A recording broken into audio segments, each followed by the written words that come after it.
dito sa lote ni Sir Jun. Ayan, para ma-trim down na yung mga damo. Si Milky, lilipat ko pa yung si Milky. Ngo! Ngo! Ayan.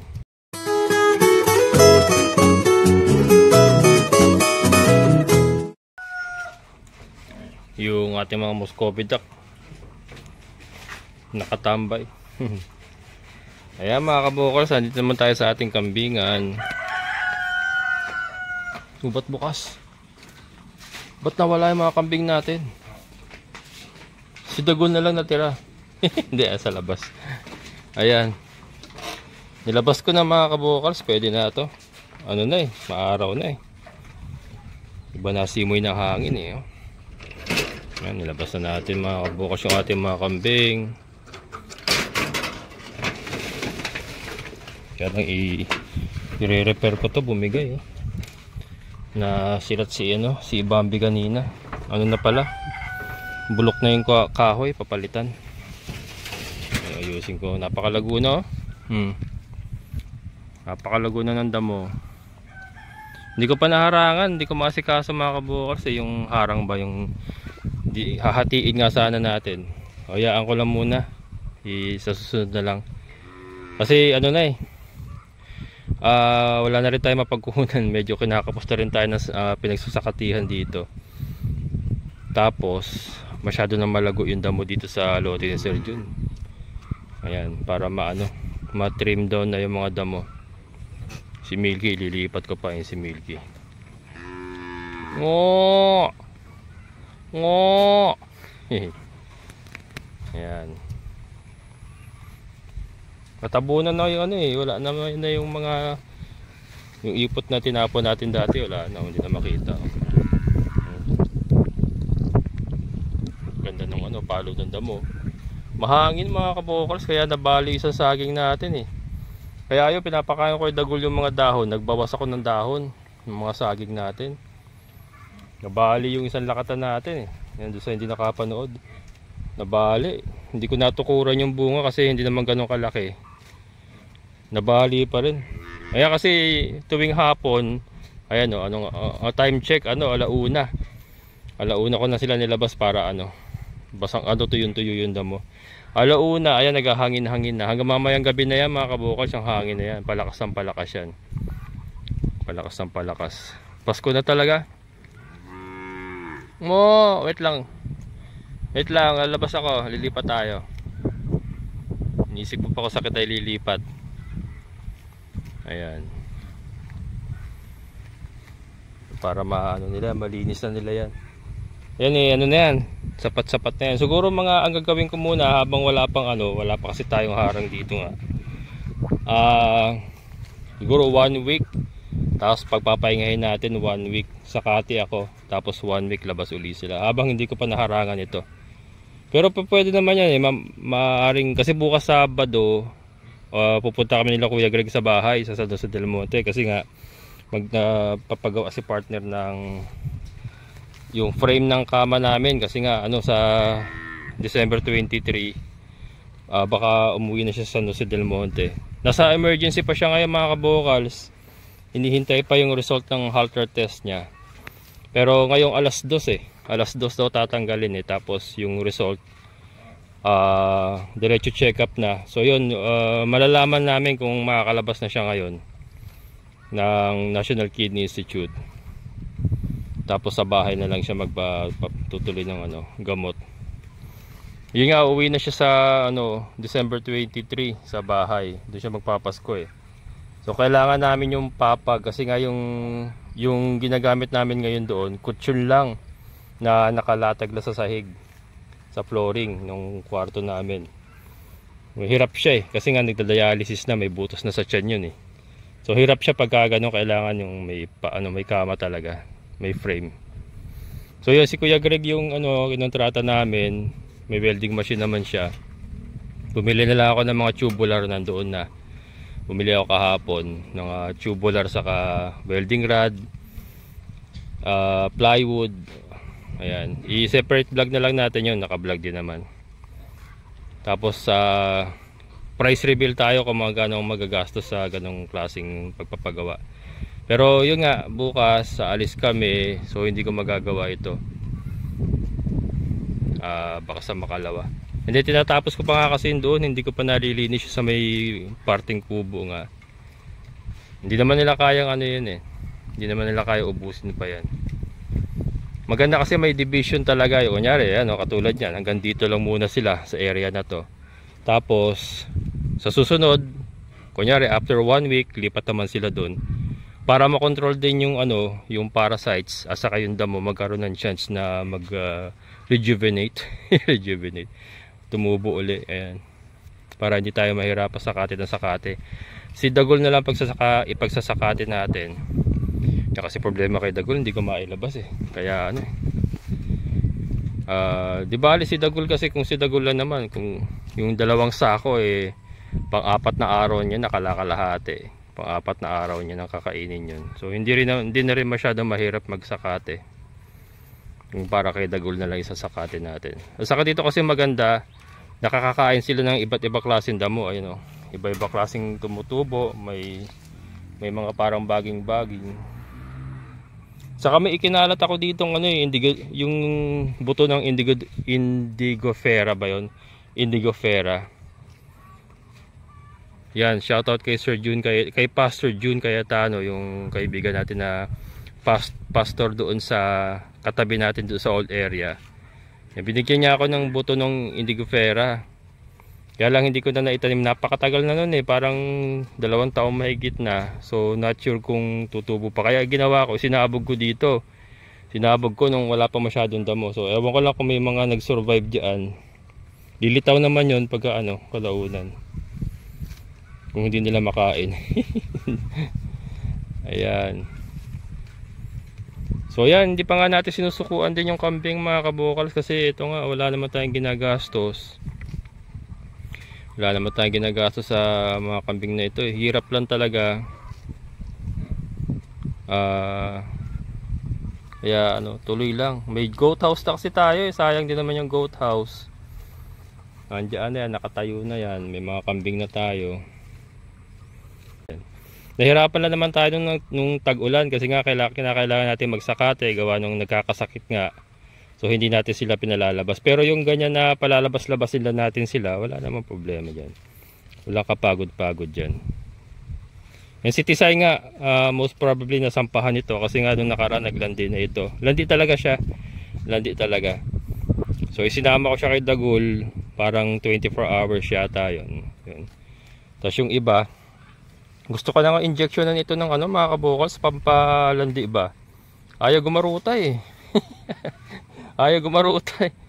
Ang tagal-tagal na sa akin to eh. Hindi pa naglalandi. Ito understandable kasi anak niya to eh. Bata pa ito. Kaya lang siya. Ano ba? Maglandi ka na oy. Tuturukan kita ng pampagaruta eh. Papalandi mga kabukals, meron na bibili nun eh. Yan si Snow. Si Bambi ganun din, hindi pa rin. Pero susunod na yan kasi naglandi na yung nanay niya. Maglalandi na rin yan. Pag hindi, turukan ko silang 2 ng pampalandi. Ito kaya pwede na mga kabukals, matanda na rin to eh. Parang may 1 taon na rin yata ito. Oo, kasi 1 taon ako noong October eh. Nabili ko ito parang, hindi ako nagkakamali, December o January kung nabili ito. Pero nabili ko yan, parang nasa 2 months na siya noon eh. Nung nabili natin ito eh. So di ba tagal na pala, 1 taon na pala itong bakante oh. Hindi pa naglalandi itong ano na to, Bruhilda na to. Bruhilda. Ayan, si Milky oh. Relax na si Milky ron oh. Tatanim sila pa ni bagong ano, second cropping oh, mga kabukals. Palay. So ayan, silipin natin si Dagol. Ito ayusin ko to. Sa sapawan eh, kailangan sapawan doon sa ano. Ayan oh.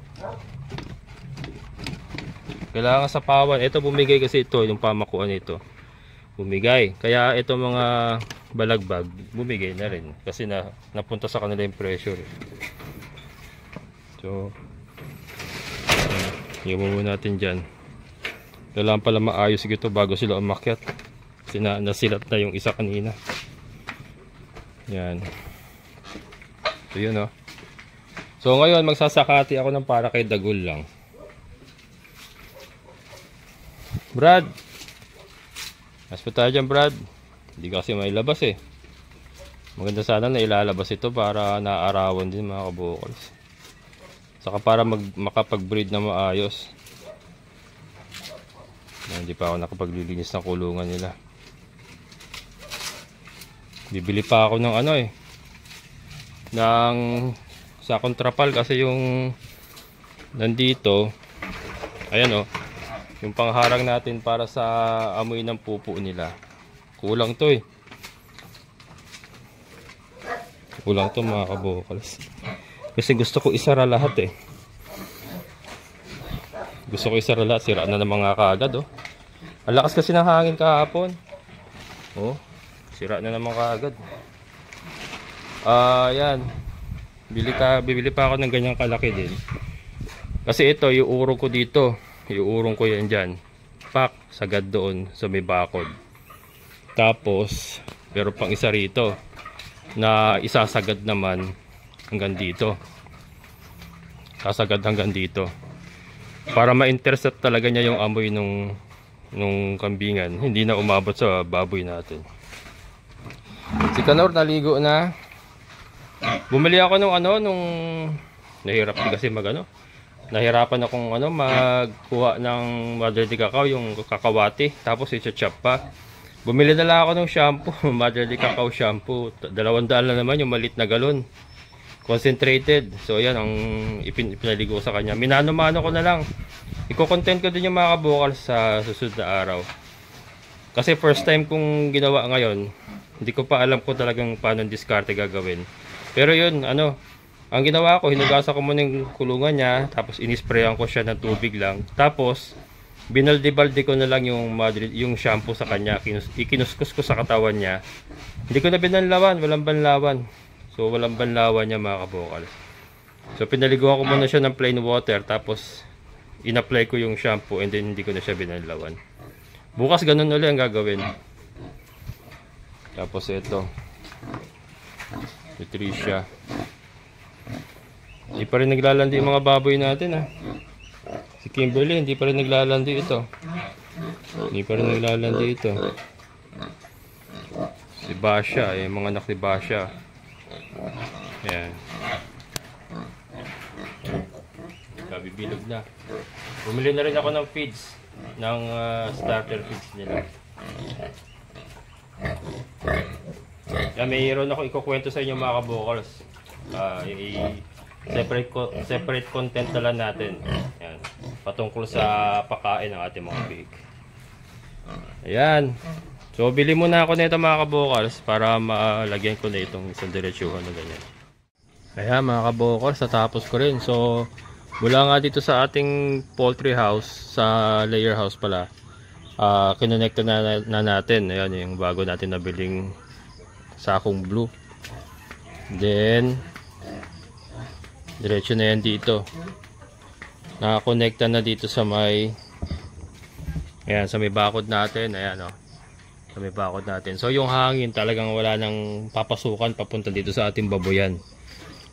Talagang may barrier na talaga tayo. Yan. Ito talaga sigurado ko wala nang papasok na amoy galing sa ilalim ng ating kambingan sa ating mga baboyan. Kasi itong mga baboy ang ating pinoprotektahan. Yan. Kasi baka magkaroon tayo ng problema. Ito ang ating bread and butter. Hindi po pwede magkaroon ng problema yan. So yan. At least natapos ko na. So bali ang daan yan dito na mga kabukals dito. Ayan o. Ito dikawit lang ito. Dikawit lang. Yan o. Open sesame na tayo. Ayusin ko pa to, hindi pa ito pulido. Pero at least nailatag ko na. So dito na tayo dadaan.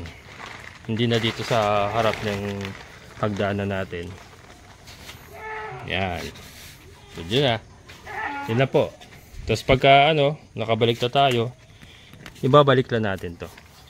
Pasok ko na yung kambing at padilim na naman.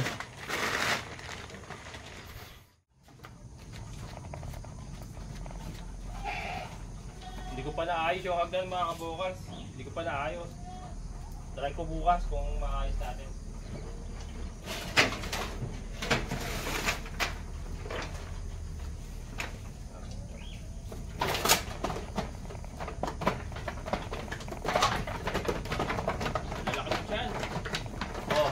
Kapubundat mga kabokal. Kapubundat. Ayan, so magpapainom pa ako mga kabokals. Pero ito, pakita ko muna bago tayo magtapos. Kabubundat to. Kalalaki ng tiyan. Oh. Busog na busog. Iba talaga yung napapawalan. Si Dagol, okay din naman. Busog na busog din. Hindi pa nga naubos yung dahon ng saging niya. Oh. Inom niya, inom niya mamaya. Yung dalawa. Ang laki din ng tiyan.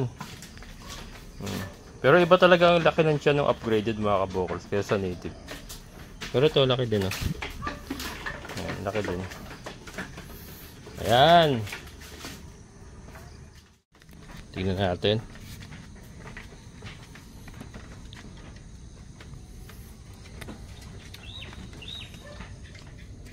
Ayan, oh.